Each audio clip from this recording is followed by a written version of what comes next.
Loki episode 1 and 2 were absolutely incredible, and it feels like the show is about to take off into an absolutely insane direction. And so let's do our weekly preview video, this being the preview for Loki episode 3. Oh, and if you like these kind of videos, make sure you subscribe to this channel, smash that like button, and check out our nerd-venging communities over on our live streaming channel and our Discord server. Okay, so when it comes to episode 3, we expect Lady Loki, or whoever this Loki variant actually is, to explain to the Prime variant Loki her plan. And to be honest with you guys, I was shocked that her plan not only worked, but was revealed and sort of started to happen this early into the show. I mean, it's episode 2, and we've already seen the character that was said to sort of be a MacGuffin for the whole show enact her grand plan, and it seems to be actually working. That's absolutely wild. And frankly, I love when shows do this because it surprises me and it shows how bold the writing is going to be,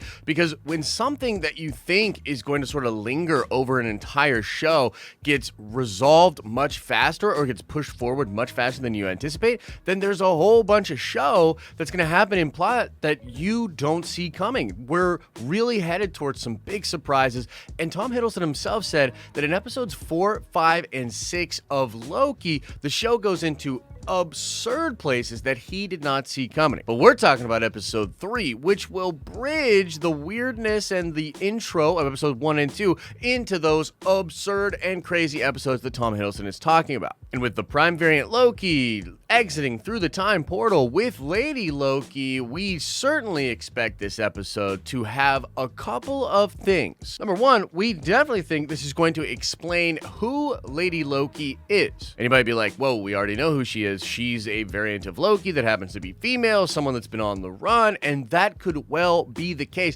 But a lot of people have pointed out that according to the subtitles that were for the Spanish countries on this episode, the character's name is Sylvie, and there's actually even documentation in the episodes prior that show that yes, this character's name is Sylvie. And Sylvie is a character from Marvel Comics that's sort of a new version of the Enchantress that's not actually Asgardian at all. And a lot of fans have just, well, latched onto that, and they're convinced that this is not actually a Loki variant. Now, personally, I still think the easiest solution here is that this is a Loki variant, but it's a Loki variant that is combining different aspects of stories from the Marvel Comics, including maybe the Enchantress Sylvie character. However, it is possible that this is Enchantress, or I think even more possible, this character is not actually a Loki variant. You might be like, what? How could the TVA be getting things wrong? Well, that brings us to another thing that we think will be explained in this episode, and that will be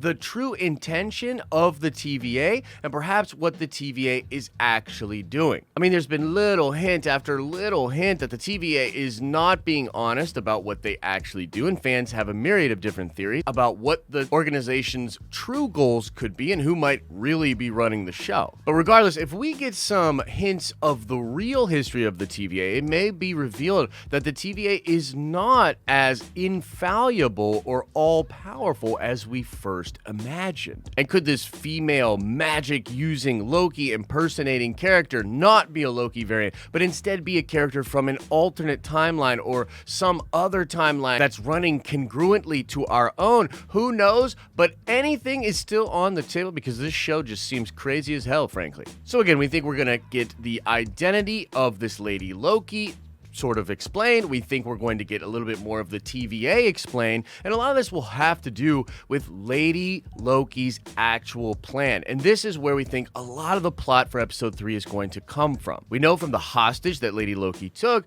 that Lady Loki now has the information on how to get to the Timekeepers. What did you give away? The Timekeepers, where they are.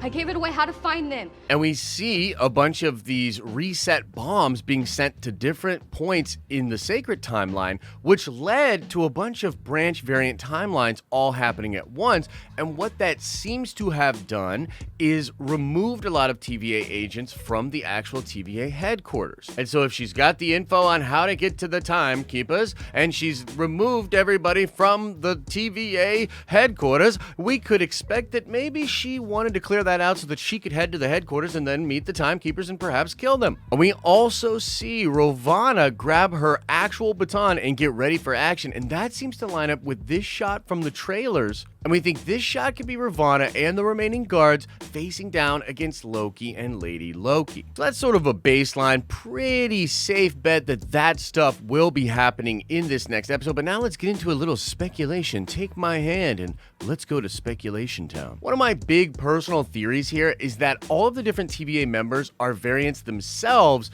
that were kept from their timelines and had their memories removed. So they all think that they are creations of the timekeepers and that they have this purpose. It just makes sense. They're going to help the timekeepers keep the flow of time going, so then the timekeepers can figure out the perfect ending to time, and then they'll all meet up at the end of time happily ever after. But we've seen plenty of little hints that suggest that there's something else going on, and that these members of the TVA may well have identities and have belonged to different timelines in the past. And what if the TVA actually created a bunch of variant timelines to then harvest people to help them then keep the sacred timelines in place? And again, the two big things here that are making myself and a lot of other people online think this is the jet ski line with the Owen Wilson Mobius character, the fact that he even drinks a drink from the 90s. A lot of people just think that his sort of disgruntled jokes here and there about, never meeting the timekeepers, or if Loki's gonna burn this place down, start with his desk. A lot of that kind of stuff is just indicating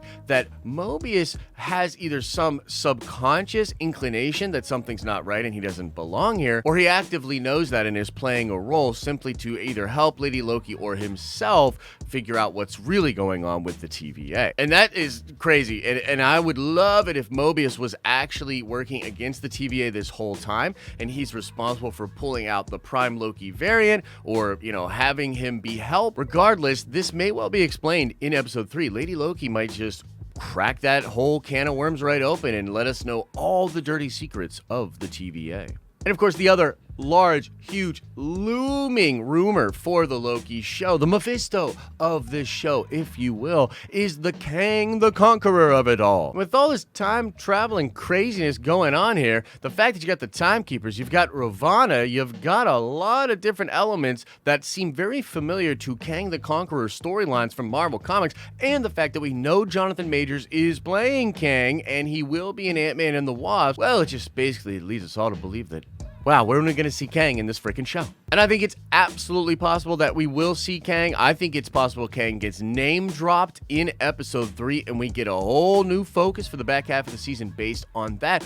Or perhaps at the end of episode 3, after Lady Loki and our Prime Variant Loki actually get to the Timekeepers, perhaps it is then that they will be interacting with Immortus or some version of Kang, and they'll be like, dang, this is the dude that's really pulling the strings. But I don't know exactly about that.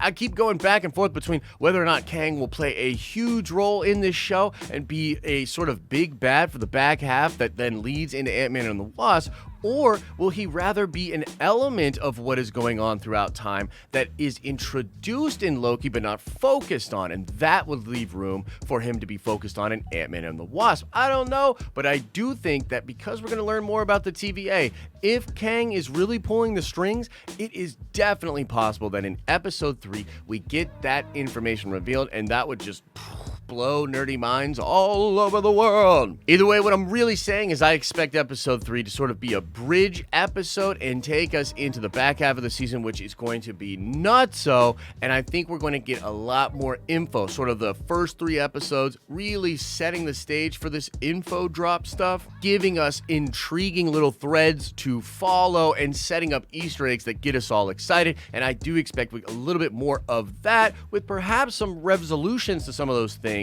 in this episode, setting us up for even more questions and confusion heading into the back half. It's gonna get juicy, Nerdvengers. It's gonna get juicy. So let us know what you think about this preview video we just did for episode 3 of Loki. You think some of this stuff will happen? What do you think will happen? And do you have any questions about what we've seen so far? Let us know all of your thoughts in the comment section below on this video. And I do suggest, again, checking out the live streaming channel and the Discord, where our community, known as the Nerdvengers, gets into all sorts of theory discussions, breakdown, and Easter egg discovery. We call it Nerdvenging in these streets, and we take it real serious, so go check that stuff out. As I always say, I hope you're having an awesome and a nerdy day, and I'll see you in the next video.